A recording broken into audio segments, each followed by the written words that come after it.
Of you. आज हम फिर से हाजिर हुए हैं बीए सेकेंड ईयर हिस्ट्री की ऑनलाइन क्लास को लेकर। आज हम जिस टॉपिक पे अध्ययन करेंगे वो है शेर शाह सूरी, मध्यकालीन भारत का इतिहास, जो कि हमारी इस बुक का नाम है। इसके अंतर्गत आज हम शेर शाह सूरी के प्रशासनिक सुधार और उसकी प्रमुख विजयों के बारे में जानकारी प्राप्त करेंगे। तो जैसा कि कल हमने वीडियो में देखा कि किस प्रकार शेर शाह सूरी ने हुमायूं को कन्नौज और चौसा के युद्ध में पराजित कर द्वितीय अफगान शासन की स्थापना की और मुगल वंश की सत्ता को उसने उखाड़ फेंका था। तो शेर शाह सूरी जो था एक योग्य शासक था। यही कारण है कि उसने मुगल बादशाह हुमायूं को कन्नौज और चौसा के युद्ध में पराजित किया और भारत का जो सुल्तान घोषित किया गया शेर शाह सूरी को, जिसने हुमायूं को पराजित कर दिल्ली और आगरा पर अपना एकाधिकार क्या कर लिया, स्थापित कर लिया था। तो आइए अब हम चलते हैं। तो आज का हमारा टॉपिक है शेर शाह सूरी, जिसे कि अकबर का अग्रगामी भी कहा जाता है। तो शेर शाह सूरी की जो शासन अवधि है वो 1540 से लेकर 1545 ईस्वी तक मानी जाती है और 1545 में ही उसकी क्या हो जाती है, तो फटने से, गोला बारूद में आग लगने से उसकी क्या हो जाती है, मृत्यु हो जाती है कालिंजर अभियान के समय में। तो कालिंजर अभियान में शेर शाह सूरी जो है घायल हो जाता है और कालिंजर विजय की समाचार सुनकर उसकी मृत्यु हो जाती है 1545 में। और उसकी मृत्यु के पश्चात गद्दी पर बैठता है इस्लाम शाह। तो इस प्रकार जो शेर शाह सूरी था वो सूरवंश से संबंधित है। इसने 1540 से 45 ईस्वी तक शासन किया था। शेर शाह सूरी युद्ध में तो महान था ही, कदाचित शासन प्रबंध में वो अधिक महान था। उसके शासन सुधार काफी व्यवस्थित थे और जिससे कि अकबर ने भी उसकी नीतियों को आधार मानकर अपने शासन का संचालन किया था। तो यही कारण है कि शेर शाह सूरी को अकबर का अग्रगामी भी कहा जाता है, क्योंकि अकबर ने शेर शाह सूरी की नीतियों को आधार मानकर अपने साम्राज्य को खड़ा किया था। तो यही कारण है कि वह नींव जिस पर अकबर ने अपना साम्राज्य खड़ा किया था वह शेर शाह सूरी द्वारा रखी गई थी, न कि बाबर के द्वारा। अतः बाबर की नीतियों को आधार मानकर ही अकबर ने अपने शासन का संचालन किया और इतिहास में एक प्रमुख शासक कहलाया। अगर शेर शाह सूरी कुछ समय और जीवित रहता तो अपने साम्राज्य को वो दृढ़ आधार पर खड़ा कर जाता और फिर शायद मुगलों की सत्ता को मजबूती से स्थापित होने का अवसर भी नहीं मिल पाता। तो दुर्भाग्यवश उसकी 1545 में क्या हो जाती है, मृत्यु हो जाती है और उसके पश्चात जो उसके अयोग्य उत्तराधिकारी थे वो शासन व्यवस्था संभाल नहीं पाते हैं। तो जिसके बाद गद्दी पर फिर बैठते हैं 1556 में अकबर। तो आइए अब हम चलते हैं शेर शाह सूरी पर। इसका नाम, बचपन का नाम जो था वो फरीद था। शेर शाह सूरी के बचपन का नाम फरीद था। पिता का नाम हसन था, जो कि सहस्राम के जागीरदार थे। इनका उपनाम, ये जो उपाधि है वो शेर शाह सुल्तान ए आदिल इसकी उपाधि है। इसका जो जन्म है 1472, कुछ इतिहासकार के अनुसार शेर शाह सूरी का जो जन्म है वो 1486 ईस्वी में माना गया है। जैसा कि परमात्मा शरण के अनुसार शेर शाह सूरी का जो जन्म है 1472 बताया गया है, जबकि डॉक्टर कानूनगो के अनुसार इनका जो जन्म है वो 1486 ईस्वी बताया गया है। तो इस प्रकार इनकी जो शिक्षा है वो जौनपुर में हुई थी।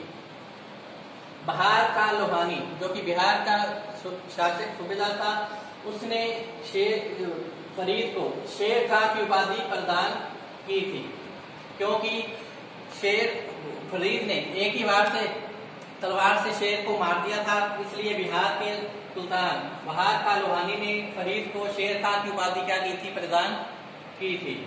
तो 1497 से लेकर 1518 तक इन्होंने पिता की जागीर संभाली। इन्होंने शेर शाह सूरी ने।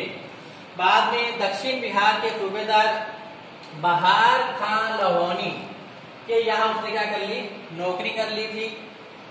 शेरशाह ने चौसा के युद्ध में विजय के पश्चात शेर शाह, ये जो उपाधि है वो शेरशाह ने चौसा युद्ध में विजय के पश्चात ये उपाधि धारण की थी शेरशाह की। शेरशाह की उपाधि बहार खान लोहानी ने दी, तो शेरशाह की उपाधि उसने चौसा युद्ध में विजय प्राप्त होने के पश्चात धारण की थी। इसके अलावा हैदर अली द्वितीय के नाम से भी जाना जाता है। इसके अनुसार अब्बास खान शेरवानी ने इसे हैदर द्वितीय की संज्ञा भी दी थी। इसके अलावा धूल में खिला एक फूल, धूल में खिला एक फूल, ये डॉक्टर कानूनगो ने कहा शेरशाह सूरी के संबंध में। और चालाक अफगान, ये उपाधि दी थी किसने, बाबर ने शेरशाह सूरी को एक चालाक अफगान कहा था। उसे ऐसा लगने लगा था कि आने वाले समय में बादशाह बन सकता है, तो इसलिए उसने हुमायूं को सचेत किया था कि और कहा था कि क्या कहा था कि ये चालाक अफगान है, इससे बचकर रहना और इसकी हर गतिविधि पर कड़ी नजर रखेगा हुमायूं। इसके अलावा बहार का जो था वो मोहम्मद शाह के नाम से उसने स्वयं को क्या कर दिया था, स्वतंत्र शासक घोषित कर दिया था। और शेरशाह तब बाबर की सेना में चला गया था, अर्थात बाबर की सेवा में चला गया था शेरशाह सूरी। तब जब बहार खान ने अपने आप को मोहम्मद शाह के नाम से स्वयं को क्या कर दिया, एक स्वतंत्र शासक घोषित कर दिया, तो शेरशाह सूरी बाबर की सेवा में चला गया था। तो चंदेरी के अभियान में शेरशाह सूरी ने क्या किया था, बाबर को पूरा सहयोग दिया था और उसने कहा था कि अगर भाग्य ने मेरा साथ दिया तो मैं भारत से मुगलों की सत्ता को उखाड़ फेंकूंगा। जिससे बाबर को संदेह उत्पन्न हुआ और उसने हुमायूं को सचेत किया कि ये चालाक व्यक्ति है, इससे बचकर रहना और इसकी हर गतिविधि पर कड़ी निगरानी रखना। तो इस प्रकार ये शेरशाह सूरी, जिसका की बचपन का नाम फरीद था, उसका प्रारंभिक जो परिचय है वो आपको बता दिया गया है। अब हम जानकारी प्राप्त करेंगे कि शेरशाह सूरी के प्रमुख अभियान कौन कौन से रहे, अर्थात किन किन क्षेत्रों में उसने क्या की, विजय प्राप्त की थी। तो अब हम चलते हैं शेरशाह सूरी के प्रमुख अभियान के बारे में। चलते हैं शेरशाह सूरी के प्रमुख अभियान कौन से रहे या संघर्ष क्या थे।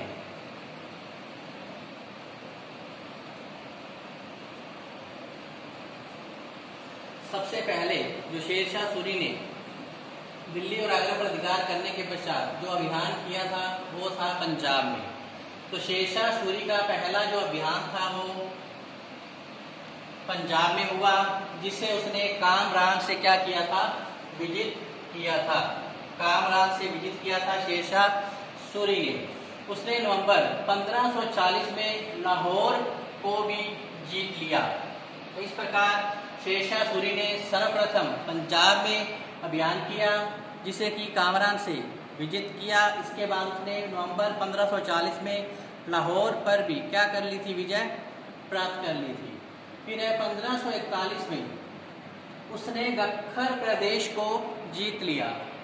1541 में शेरशाह सूरी ने गख्खर प्रदेश को जीत लिया और गख्खर का जो सुल्तान था वो गख्खर का जो सरदार था वो सुल्तान आदम था। फिर इसके पश्चात 1542 में उसने बंगाल अभियान में सूबेदार खिजर खां के विद्रोह का दमन कर दिया। 1542 में उसने बंगाल अभियान में सूबेदार खिजर खां के विद्रोह का क्या कर दिया, उसने दमन कर दिया था और विजय प्राप्त कर ली थी। फिर इसके पश्चात 1542 में उसने मालवा और ग्वालियर पर क्या की, विजय प्राप्त की।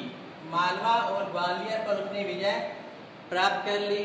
इसके पश्चात 1543 में उसने रायसीन की विजय प्राप्त की। 1543 में उसने रायसीन की विजय प्राप्त की, जबकि उस समय वहां का जो शासक था वो पूरनमल था। रायसेन का शासक पूरनमल था, जिसे कि शेरशाह सूरी ने युद्ध में पराजित कर दिया और विजय प्राप्त कर ली थी। फिर 1543 में उसने पंजाब के नवनियुक्त सूबेदार हैबत खां को मुल्तान विजय के लिए भेजा और उसने मुल्तान पर क्या कर ली? विजय प्राप्त की। मुल्तान विजय प्राप्त की।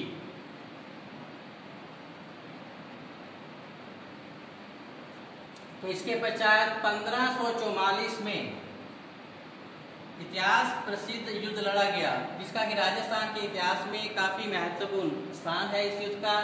इसे सामेल का युद्ध, गिरी सुमेल के युद्ध या मारवाड़ के युद्ध के नाम से भी जाना जाता है। यह जो युद्ध था वो शेर शाह सूरी और मारवाड़ का शासक मालदेव की सेनाओं के मध्य लड़ा गया था। यह जो युद्ध था वो शेरशाह सूरी ने छल कपट से इस युद्ध में क्या की थी? विजय प्राप्त की थी, क्योंकि मारवाड़ के शासक मालदेव की शक्ति काफी मजबूत थी। तो शेरशाह ने क्या किया? छल कपट का सहारा लिया और मालदेव के सरदारों की ओर से उसने क्या किए? झूठे जाली पत्र लिखवाए और मालदेव के डेरों के पास पहुंचा दिए गए।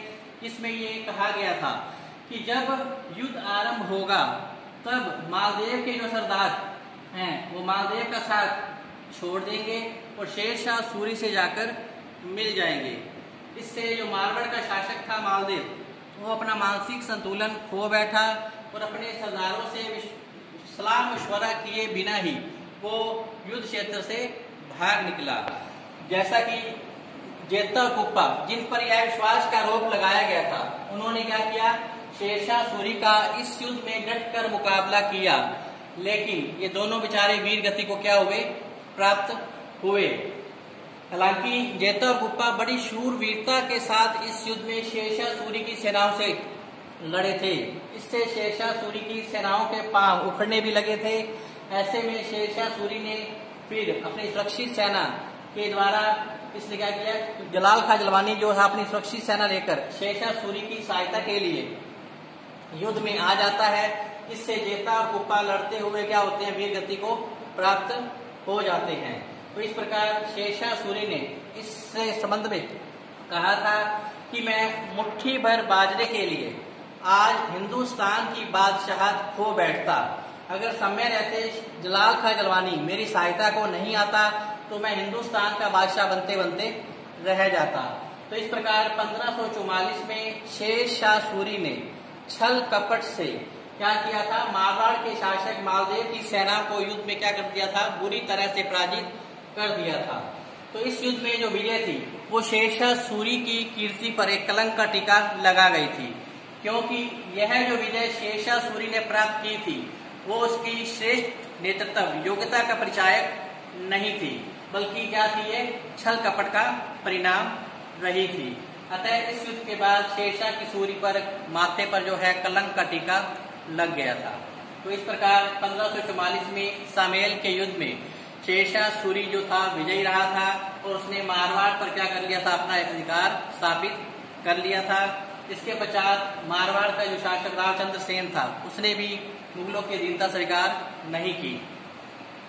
फिर 1545 में कालिंजर की विजय जो थी उसकी अंतिम विजय अभियान माना जाता है। कालिंजर का अभियान जो था वो शेरशाह सूरी का अंतिम सैनिक अभियान माना जाता है। कालिंजर का जो शासक था उस समय कीरत सिंह था। कालिंजर का शासक जो था उस समय कीरत सिंह था। तो इस अभियान के अंतर्गत यही उक्का नामक स्थान पर क्या होता है? तोप फटने से अर्थात गोला बारूद में आग लगने से शेरशाह सूरी क्या हो जाता है? घायल हो जाता है और कालिंजर विजय का समाचार सुनकर उसकी क्या हो जाती है? शेरशाह सूरी की मृत्यु हो जाती है। इस प्रकार शेरशाह सूरी जिसने कि कन्नौज और चौसा के युद्ध में विजय प्राप्त कर दिल्ली और आगरा पर अपना एकाधिकार स्थापित किया था और हिंदुस्तान का बादशाह बना था, वो अल्प समय तक की शासन कर पाता, अर्थात 1540 से लेकर 1545 ईस्वी तक की शेरशाह सूरी शासन कर पाता है। और इस दौरान उसने अनेक विजय प्राप्त की और शासन प्रबंध में केंद्रीय शासन हो चाहे प्रांतीय शासन हो, चाहे लोकहित के संबंध में कार्य हों, उसमें काफी उसने सफलताएं हासिल की थी। और इसी की नीतियों को आधार मानकर अकबर ने अपने शासन का संचालन किया था और इतिहास में एक महान शासक भी कहलाया था, जिसकी जो वजह है वो शेरशाह सूरी को ही माना जाता है।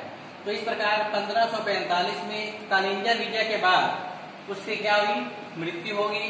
और कलिंजर विजय का समाचार सुनते ही शेरशाह सूरी क्या हो गया था, उसकी मृत्यु हो जाती है।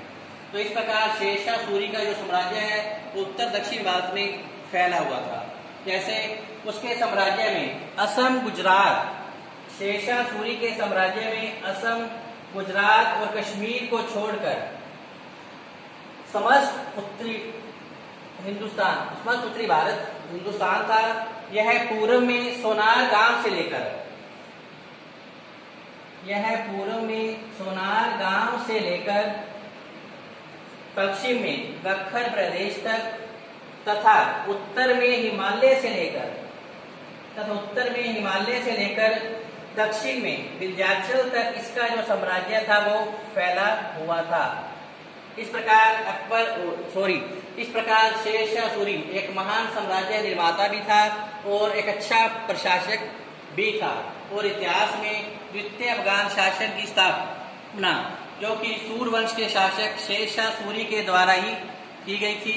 शेरशाह सूरी ने अपनी साम्राज्य को और शासन व्यवस्था को काफी नियंत्रण में रखा, योग्य सैनिकों की नियुक्ति की और अपने साम्राज्य को एक अच्छी दिशा प्रदान की। और प्रशासन के संबंध में उसने अनेक महत्वपूर्ण कार्य किए और अनेक महत्वपूर्ण सुधार किए, चाहे वो केंद्रीय प्रशासन के संबंध में हो, चाहे प्रांतीय शासन के संबंध में हो, चाहे वो भू राजस्व के संबंध में हो, चाहे राजस्व के संबंध में हो, या फिर लोक कल्याणकारी कार्य हो, चाहे उसकी वो सैन्य व्यवस्था हो, डाक व्यवस्था हो, या सड़क से संबंधित योजना हो, या मुद्रा के संबंध में सुधार किए। इस प्रकार शेरशाह सूरी के सुधार अनंत है। उसने अपने शासन सुधारों के माध्यम से उसका इतिहास में आज काफी नाम है और यही शेरशाह सूरी सूरवंश का सबसे प्रमुख और महत्वपूर्ण शासक के रूप में भी जाना जाता है। तो इसके पश्चात अब हम पढ़ेंगे शेरशाह सूरी के केंद्रीय और प्रांतीय शासन व्यवस्था क्या थी, उसके बारे में हम क्या करेंगे, जानकारी प्राप्त करेंगे। तो अब हम चलते हैं शेरशाह सूरी के प्रशासनिक व्यवस्था के बारे में। तो जैसा कि शेरशाह जो सूरी था वो एक महान विजेता के साथ साथ एक कुशल प्रशासक भी था। तो इसने तत्कालीन शासन प्रणाली में सुदृढ़ और सुव्यवस्थित करने के साथ साथ उसने कुछ नवीन प्रयोग भी किए। सबसे पहले शेरशाह सूरी ने क्या किया, केंद्रीय शासन व्यवस्था को मजबूती प्रदान की ताकि देश को विघटनकारी स्थितियों से बचाया जा सके। और उसने अपने 5 वर्ष के अल्प शासन काल में मृत शासन व्यवस्था के शरीर में एक तरह से क्या फूंक दिए, प्राण उसने फूंक दिए थे।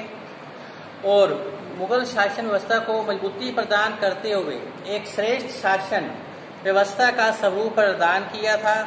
यही कारण है कि शेरशाह सूरी को इतिहास में अकबर का अग्रगामी भी कहा जाता है, क्योंकि शेरशाह सूरी की नीतियों को आधार मानकर ही अपने शासन का संचालन अकबर ने किया था और इतिहास में एक महान मुगल सम्राट के रूप में उभरा था। तो शेरशाह सूरी ने ही शासन व्यवस्था को मजबूती प्रदान की थी, जिसके कारण ये एक महान सम्राट कहलाया था और इसी के कारण जो मुगल साम्राज्य था वो मजबूती से स्थापित हो पाया था भारत में।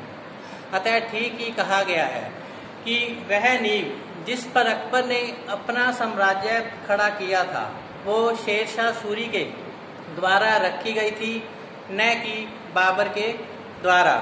तो आइए अब हम चलते हैं शेरशाह सूरी की केंद्रीय शासन व्यवस्था और प्रांतीय शासन व्यवस्था को जानते हैं। तो सबसे पहले केंद्रीय शासन व्यवस्था के अंतर्गत सबसे पहला पॉइंट है वो है सम्राट यानी कि सुल्तान। तो शेरशाह सूरी ने केंद्रीय शासन व्यवस्था को मजबूती प्रदान की थी। और शेरशाह जो सूरी था वो अपने साम्राज्य का सर्वोच्च अधिकारी था। साम्राज्य की जो समस्त शक्तियां थी वो शेरशाह सूरी के ही हाथों में केंद्रित थी और वही साम्राज्य का सर्वोच्च न्यायाधीश था, सर्वोच्च सेनापति था। शेरशाह सूरी एक निरंकुश शासक था, लेकिन अपने प्रजा के हितों को ध्यान में रखना वो अपना मुख्य कर्तव्य मानता था। शेरशाह सूरी अपनी प्रजा को अपनी संतान के समान समझता था और उनके सुधारात्मक और लोक कल्याण के लिए उसने अनेक कार्य भी किए। इसके कारण शेरशाह सूरी का इतिहास में काफी अच्छा स्थान मिल पाया है। तो इस प्रकार शेरशाह सूरी अपने प्रजा के हितों का ध्यान रखता था। तो नेक्स्ट है केंद्रीय विभाग और उसके प्रमुख मंत्री कौन कौन से थे। केंद्रीय विभाग और प्रमुख मंत्री शेरशाह सूरी के इस प्रकार हैं। तो इसको इस प्रकार स्पष्ट किया गया है। पहला है दीवान ए वजारत, दूसरा है दीवान ए आरिज, तीसरा विभाग जो है वो है दीवान ए रसालार, चौथा दीवान ए इंशा, पांचवा दीवान ए वारिद और नेक्स्ट है दीवान ए वजा। तो दीवान ए वजारत जो था वो अर्थव्यवस्था और लगान का प्रधान कहलाता है। दीवान ए वजारत अर्थव्यवस्था और क्या है लगान का प्रधान कहलाता है। इसका जो मुख्य काम है वो राज्य की आय और व्यय की देखभाल करना होता है। राज्य की आय और व्यय की देखभाल करने का काम जो है दीवाने वजारत के पास सौंपा गया है। नेक्स्ट है दीवाने आरिज। इसका जो मुख्य कार्य है वो सेना का संगठन करना, उनकी भर्ती करना, रसद, शिक्षा, नियंत्रण की देखभाल करने वाला यह है मुख्य विभाग था। तो ये सभी कार्य इसी की देख रेख में किए जाते थे दीवान ए आरिज की अंतर्गत। तीसरा है दीवान ए रसालार अर्थात विदेशी संबंधी मामलों का ये अध्यक्ष इसको कहा जाता है। तो विदेशी संबंधी सभी मामलों का उत्तरदायित्व जो था वो इसी मंत्री पर था। कभी कभी यह राज्य की ओर से किए गए दान की देखभाल भी करता था। तो राज्य की ओर से किए गए दान की देखभाल भी दीवाने रसालार के पास ये काम सौंपा हुआ था। नेक्स्ट है दीवान ए इंशा। ये जो था ये सुल्तान के आदेशों की घोषणा करता था। इसका मुख्य कार्य है सुल्तान के आदेशों की घोषणा करना, उनको लिखना और उसका लेखा जोखा रखना। ये सब इसी के विभाग के और मंत्री के क्या थे प्रमुख कार्य थे। नेक्स्ट है दीवान ए वारिद, पांचवा विभाग अर्थात डाक व्यवस्था और गुप्तचर विभाग का जो अध्यक्ष है वो दीवान ए वारिद कहलाता है। तो इस प्रकार नेक्स्ट है दीवान ए कजा। ये सुल्तान के बाद मुख्य न्यायाधीश के रूप में कार्य करता था। सुल्तान के बाद मुख्य न्यायाधीश के रूप में ये काम करता था दीवान ए कजा। तो इस प्रकार केंद्रीय विभाग और मंत्री के नाम और उनके जो कार्य हैं उनको स्पष्ट किया गया है। तो आइए अब हम चलते हैं शेरशाह सूरी की प्रांतीय शासन व्यवस्था को लेकर जानकारी प्राप्त करते हैं। शेरशाह सूरी की प्रांतीय शासन व्यवस्था किस प्रकार की रही थी, किस प्रकार उसने अपने शासन व्यवस्था को मजबूती प्रदान की थी। तो इसके अंतर्गत सबसे पहले जो है वो आता है सूबा, जिसे कि इक्ता के नाम से भी जाना जाता है। तो डॉक्टर A.N. श्रीवास्तव ने बताया कि शेरशाह के शासनकाल में प्रांतों के समान ही प्रशासनिक इकाई उपस्थित थी, लेकिन इसका समूह जो आकार था वो एक सा नहीं था। इन इकाइयों को सूबा या सूबा न कहकर इक्ता कहा जाता था। इक्ता के जो प्रमुख अधिकारी होते थे वो क्या कहलाते थे? इक्ता के जो प्रमुख अधिकारी होते थे उन्हें प्रमुख अधिकारी को सेनापति या वीर के नाम से जाना जाता था। तो नेक्स्ट है सरकार। अब हम सरकार सूबा और इक्ता के पश्चात अब हम आते हैं सरकार का शासन प्रबंध। सरकार अर्थात जिले, परगना अर्थात तहसीलें, फिर उसके बाद आएगा ग्राम का शासन प्रबंध। तो अब जानते हैं सरकार के व्यवस्था के बारे में कि शेरशाह सूरी के समय में सरकार के क्या दायित्व उस समय रहे थे। तो शेरशाह का जो राज्य था वो बंगाल को छोड़कर 47 सरकारों अर्थात जिलों में बंटा हुआ था। तो इस प्रकार बंगाल में कुल 19 सरकारें थी और शेरशाह का जो राज्य था वो 66 सरकारों में विभाजित था। सरकार के शासन प्रबंध के लिए 2 मुख्य अधिकारी होते थे, एक शीकदार और दूसरा मुख्य मुंसिफ कहलाता था। एक शीकदार और दूसरा मुख्य मुंसिफ कहलाता था। तो नेक्स्ट है परगनों का शासन प्रबंध क्या था। तो प्रत्येक सरकार अनेक परगनों अर्थात तहसीलों में बंटा हुआ था। परगनों के जो मुख्य अधिकारी कहलाते थे वो थे शीकदार, परगनों के मुख्य अधिकारी शीकदार, मुंशी, खजांची और 2 लिपिक, ये इसके प्रमुख थे परगनों के अंतर्गत अर्थात तहसीलों के अंतर्गत। सरकार जिले बंटे हुए थे तहसीलों में, तहसीलें बंटी हुई थी किसमें, गांव में बंटी हुई थी। अब हम चलते हैं ग्राम का शासन प्रबंध। तो इस प्रकार प्रत्येक परगना यानी जो तहसीलें थी वो कई गांव में बंटे हुए थे। जो ग्राम था वो प्रशासन की सबसे छोटी इकाई कहलाती थी। प्रत्येक गांव में मुकद्दम, पटवारी और चौकीदार होते थे। मुकद्दम जो था वो ग्राम का मुख्य कहलाता था। मुकद्दम तथा पटवारी दोनों ही मिलकर लगान वसूल करने का कार्य करते थे। गांव में पंचायत होती थी जो कि ग्राम वासियों के झगड़ों का जो निपटारा है वो किया करती थी। इसके अलावा सफाई, शिक्षा और सिंचाई की उस समय उत्तम व्यवस्था रही थी। तो इस प्रकार ये था शेरशाह सूरी का केंद्रीय शासन व्यवस्था और उसकी प्रांतीय शासन व्यवस्था। केंद्रीय शासन व्यवस्था में सम्राट, केंद्रीय विभाग और उसके प्रमुख मंत्री जैसे दीवाने वजारत, दीवाने आरिज, दीवाने रसालात, दीवाने इंशा, दीवाने वारिद, दीवाने कजा, ये उस समय केंद्रीय विभाग और उनके मंत्रियों का प्रमुख विवरण है। इसके पश्चात केंद्रीय शासन व्यवस्था तो मजबूत थी ही थी, इसके साथ ही प्रांतीय शासन व्यवस्था भी क्या थी, मजबूत थी। इसके अंतर्गत सूबा और रिक्ता के बारे में जानकारी प्राप्त की। सरकार अर्थात जो सूबे जो थे, रिक्ता थे, वो सरकारों में बंटे हुए थे। सरकार अर्थात जिलों में बंटे हुए थे। जो जिले थे वो परगने अर्थात तहसीलों में बंटी हुई थी। सरकार के अंतर्गत 2 मुख्य अधिकारी थे, शीकदार और मुख्य मुंसिफ। फिर परगना जो तहसीलों में बंटे हुए थे उसके मुख्य अधिकारी थे वो शीकदार था, मुंसिफ था, खजांची था और 2 लिपिक मुख्य थे।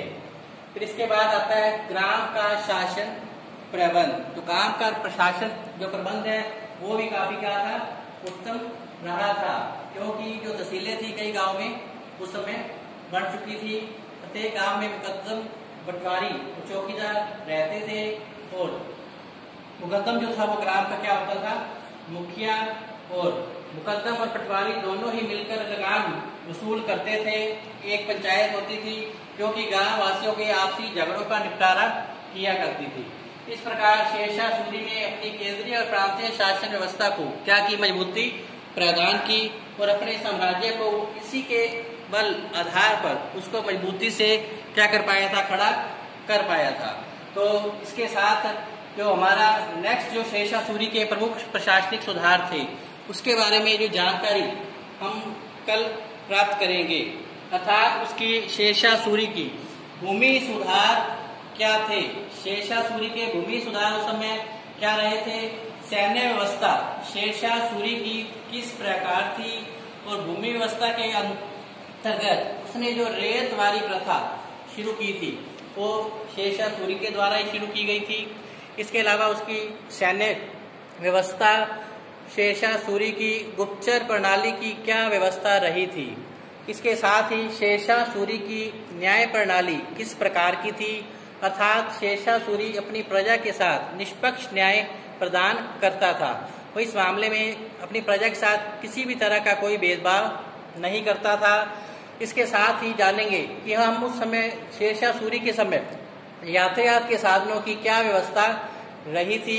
शेरशाह सूरी ने लोक कल्याण के लिए कौन कौन से प्रमुख कार्य किए थे?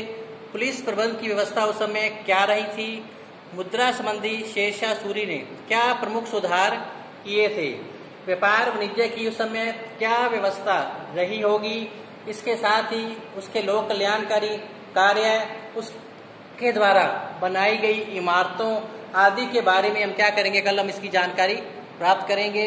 इसके साथ ही आज का जो हमारा टॉपिक है शेरशाह सूरी की केंद्रीय और प्रांतीय शासन व्यवस्था, यही समाप्त होती है। इसके साथ शेरशाह सूरी के जो अन्य प्रमुख सुधार हैं, चाहे वो भूमि सुधार हैं, चाहे वो सैन्य सुधार हैं या फिर अन्य हैं, उसके बारे में हम कल जानकारी प्राप्त करेंगे। इसके साथ ही आज का टॉपिक हमारा यहीं समाप्त होता है। आप घर पर रहें, स्वस्थ रहें और पढ़ते रहें। धन्यवाद।